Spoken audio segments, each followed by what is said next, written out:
उनको मालूम होना चाहिए कि मामलात हैं क्या, तहरीक इंसाफ की फंड रेजिंग कहाँ से हुई और अपोजिशन जमातों को पैसा कहाँ से मिला, क्योंकि ये तो हो नहीं सकता। इल्ज़ाम सिर्फ एक जमात पर तो है नहीं। हाँ। इल्ज़ाम सबसे पहले लगता है पाकिस्तान तहरीक इंसाफ पर, लेकिन उसके 3-4 साल बाद वही इल्ज़ामात पाकिस्तान मुस्लिम लीग नवाज पर लगते हैं, वही इल्ज़ामात पीपल्स पार्टी पर भी लगते हैं। सवाल ये भी उठता है यहाँ पर कि जो इल्ज़ामात 6 साल पुराने हैं, उन सवालों पर तहकीकात में इतनी सुस्त रवी क्यों हुई। सवाल ये भी है कि पाकिस्तान तहरीक इंसाफ ने मुख्तलिफ औकात में स्टे ऑर्डर्स क्यों लिए हैं। ये तो एक मामला है, लेकिन इसी मामले को लेकर आजकल शोर ज्यादा क्यों हो रहा है, क्योंकि पीडीएम ने 2 रोज पहले इलेक्शन कमीशन के बाहर एहतजाज किया। क्या उस एहतजाज की वजह से इलेक्शन कमीशन पर दबाव है? क्या इस तरह के एहतजाज से इदारों पर दबाव पड़ता है? इस पर बात करेंगे। हमें ज्वाइन कर रही हैं फिरदौस आशिक अवान साहब, बेहद शुक्रिया आपके वक्त का। फिरदौस साहब, सबसे पहले मुझे ये बताइएगा, पीडीएम की जानिब से जो इलेक्शन कमीशन पर दबाव डालने की कोशिश की गई, जिस तरीके से वहां पर वो इकट्ठा हुए, जिस पर शेख रशीद साहब तो कहते हैं कि 3000 बंदे थे, आपको क्या लगता है उनका वहां इकट्ठा होना, उनकी वहां से बयानबाजियां, क्या इलेक्शन कमीशन पर दबाव पड़ा, क्या वो कामयाब हुए? बिस्मिल्लाहिर्रहमानिर्रहीम। पीडीएम का पहले दिन से ये वतीरा रहा है कि वो अदारों को मुतनाज़ा बनाए, वो कौमी सलामती के अदारे हों या इलेक्शन कमीशन हो। उनका पहले दिन से ये बयानिया रहा है कि अदारे कमज़ोर करके शख्सियात जो हैं उन पे हावी हो जाएं। और यहाँ ये बदकिस्मत पहलू रहा पाकिस्तान की सियासत में कि यहाँ जमहूरियत के नाम पे शख्सियात को मजबूत किया गया, शख्सियात को इतना ताकतवर बना दिया गया कि उन्होंने अदारों को कमज़ोर करके अपने ताबे किया। पूरी दुनिया के अंदर महज़्ज़ब मुआशरों में जहाँ ताकतवर जमहूरी स्ट्रक्चर है, वहाँ शख्सियात जो हैं वो अदारों के ताबे होती हैं और no one is above the law. लेकिन पाकिस्तान के अंदर अदारे कमज़ोर रहे, शख्सियात मजबूत रहीं और वो कमज़ोर अदारों को तोड़ मरोड़ के अपनी मर्ज़ी के मुताबिक इस्तेमाल करती रहीं और अपने मर्ज़ी के नताइज लेती रहीं।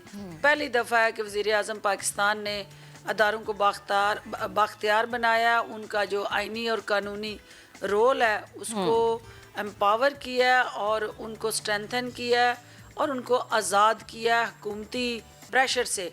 लेकिन पीडीएम जो है वो इस वक्त इस ज़िद पे है कि जो हम चाहें, जो हम डिक्टेट करें, क्योंकि शाही ख़ानदान और ज़िले सुबहानी के दौर में यही होता रहा कि जो वो चाहते थे उंगली के एक इशारे पे वही होता था। अब ये नया पाकिस्तान है, बदला हुआ पाकिस्तान है, जहाँ अदारे आज़ाद और फ़ाल हैं और इलेक्शन कमीशन को मुतनाज़ा बनाने का जो पीडीएम का ख्वाब है वो मलिया मेट हो जाएगा, चिकनाचूर हो जाएगा, क्योंकि हम अपने अदारों के साथ खड़े हैं और उनको मज़ीद ताकतवर बनाएंगे ताकि वो कानून की हुक्मरानी को यकीनी बना सके। ठीक है फिरदौस साहिबा, आप एक जगह आप ये कह रही हैं कि इदारे वज़ीर आज़म ने ख़ुद मुख्तार कर दिए हैं, आज़ाद कर दिए हैं, लेकिन अपोजिशन इस चीज़ को ये कहती है कि इदारे जो हैं वो कठपुतली हैं वज़ीर आज़म के। वो इस बात पे भी बारहा बात करते हुए नज़र आते हैं अपनी तकरीरों में कि जो इलेक्शन कमीशन है या जो नैब है वो केसेस नहीं बल्कि फेस देखते हैं। तो उनकी तकरीर के हवाले से बात कर लेते हैं कि जब पीडीएम रहनुमा तकरीर कर रहे होते हैं, बहुत ज़्यादा गरज रहे और बरस रहे होते हैं, तो क्या खान साहब सुनते हैं उन्हें? आप या पार्टी में कौन ऐसा शख्स है जो कि बड़े तहम्मुल से टीवी के आगे बैठ के उनकी तमाम तकरीर सुन रहा होता है?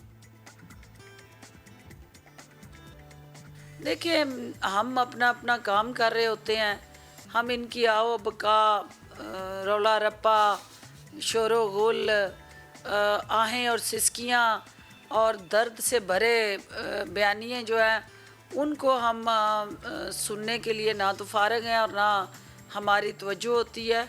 हाँ, हम ये ज़रूर कर रहे होते हैं कि जो हमारे अवाम हैं उनके दुखों का मुदावा हो, उनको महंगाई से निजात मिले, गुर्बत का ख़ात्मा हो, इस मुल्क में जहालत ख़त्म हो, दो नहीं एक पाकिस्तान का जो नारा है उस पर अमल हो।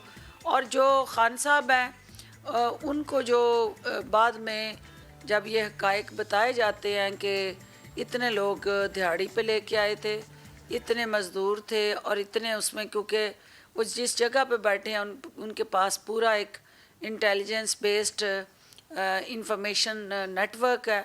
और जब उनको पता चलता है कि प्यारी अपोजिशन जो इतने सारे हीले बहाने करके और सारे पापड़ बेल के तब भी खाली हाथ वापस लौटती है तो फिर हमें तरस आता है। अच्छा ठीक है, नहीं इमरान खान साहब नहीं सुनते इनकी तकरीरें। अच्छा फिरदौस साहब मुझे बताइएगा कि 2 रोज़ पहले जो यहाँ पर पीडीएम ने एहतजाज किया और जिस तरह की बयानबाजियाँ वहाँ पर की गई, एक नया इल्ज़ाम सामने आया। उनकी तरफ से कहा गया कि पाकिस्तान तहरीक इंसाफ को 2 मुल्कों की फंडिंग थी और है। उन्होंने इसराइल का नाम लिया, उन्होंने भारत का नाम लिया। फिरदौस साहबा, इमरान खान साहब ये कह चुके हैं कि 2 ममालिक की ऑफ़र इमरान खान साहब को थी और उन्हीं ममालिक ने दूसरी जमातों को फंड किया है। What does that mean? India and Israel Muslim League Noon को फजलुर रहमान साहब को फंड कर रहे हैं, ऐसा मामला है स्टिल? देखिए ये इंतहाई गैर जिम्मेदाराना, बेहुदा और ख़ुद साख्ता इल्ज़ाम है जो पीटीआई पे और पीटीआई की क़यादत पे पीएमएलएन ने लगाया है।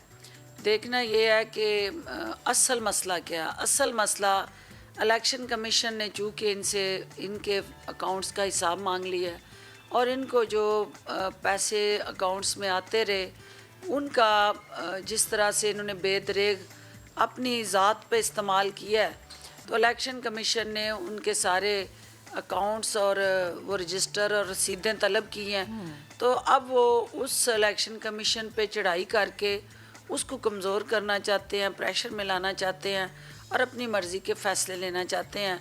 ये सिर्फ़ और सिर्फ इलेक्शन कमीशन को प्रेशराइज़ करने की ट्रिक्स और टैक्टिक्स हैं। जहाँ तक इनकी फ़ंडिंग का ताल्लुक़ है तो उसामा बिन लादेन को फंडिंग की मियां नवाज शरीफ को, और मियां नवाज शरीफ ने उस फंडिंग का इस्तेमाल किया बेनज़ीर की हुकूमत को गिराने के लिए। तो अवाम जानते हैं कि इज़राइल को किसने बैकडोर डिप्लोमेसी के ज़रिए अंगेज किया और मौलाना का कौन सा नुमाइंदा जो है इज़राइल से ताल्लुकात बहाल करने के लिए पीएमएलएन के दौर में इज़राइल वो बैकडोर डिप्लोमेसी करता रहा। तो ये इज़राइल या हिंदुस्तान को कभी भी आड़े हाथों नहीं लेंगे। ये जब भी लेंगे या फ़ौज पाकिस्तान को या जमहूरी क़यादत को या वज़ीर आज़म इमरान ख़ान को या पीटीआई को, जो अवाम के इस मुश्किल तरीन सफ़र में हम सफ़र हैं। सही।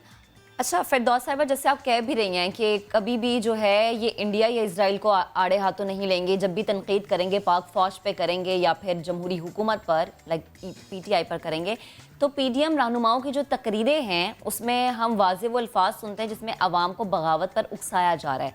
क्या हुकूमत इस पर कोई एक्शन लेगी, इनके खिलाफ कोई मुकदमा कराएगी?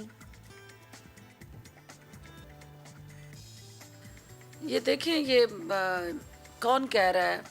जो अचकज़ई ख़ुद जो है वो पाकिस्तान मुखालिफ बयानियाँ लेके हमेशा पाकिस्तान की कौमी सलामती पे खुदकुश हमलावर बन के हमले करता रहा और उसके शर्त से कभी भी पाकिस्तान का कोई शहर भी नहीं बचा।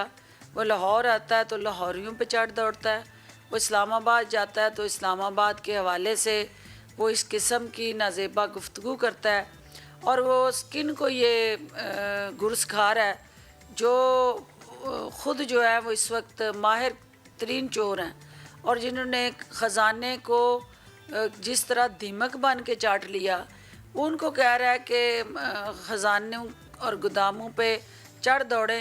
तो वो पहले ही जो है इस काम के माहिर हैं। उन्होंने ख़जाना खाली किया जिसको बड़ी मुश्किल से हमने तिनका तिनका करके उसको भरने की कोशिशों में मसरूफ़ हैं। तो अब वो फिर नकब ज़नी के लिए उन डाकुओं को दावत दे रहा है कि आप उस ख़जाने पे कब्ज़ा कर लें। ठीक है। अच्छा फिरदौस साहिबा, एक सवाल करना चाह रहा हूँ आपसे इससे मुताल्लिक कि जो आपकी पर्सनालिटी को बड़ा सूट भी करेगा। सियासत तो अपनी जगह, सियासी बयानबाजियाँ अपनी जगह, लेकिन जिस तरह हमने आपको एक्टिव देखा है हर फील्ड में, तो मैं चाह रहा हूँ ज़रा उससे मुताल्लिक बात कर लूँ। फॉर एग्ज़ाम्पल फिरदौस साहिबा, आपको ये कहा जाए कि आपने जाना है उस स्टेज पर जहाँ पर पीडीएम के तमाम रहनुमा मौजूद हैं और वो एक अखाड़ा है या वो बिल्कुल ऐसे है कि आपने नॉकआउट करना है किसी एक रहनुमा को, तो आप किसको पिक करेंगे? अच्छा मैं इसे नॉकआउट करूंगी तो पीडीएम तितर बितर हो जाएगी, तबाह हो जाएगी, किसको पिक करेंगे, किसको नॉकआउट करेंगी? मैंने नॉकआउट करना हो तो मेरे ब्रायलर मुर्गियां तो मेरे बाएं हाथ का खेल होगा तो अलबत्ता जहाँ पे मुझे गिराने में मुश्किल आएगी वो भारी भरकम मौलाना फजलुर रहमान होंगे, लेकिन मेरी कोशिश होगी कि हम उन्हें आवाम की ताकत से गिराएं, हमें हाथापाई से उन्हें गिराने की ज़रूरत ना पड़े। उनका बयानिया वो पिट चुका है तो वो खुद भी पिट जाएंगे, क्योंकि आवाम की ताकत के आगे कोई नहीं ठहर सकता। ठीक, फिरदौस साहिबा बेहद शुक्रिया। आप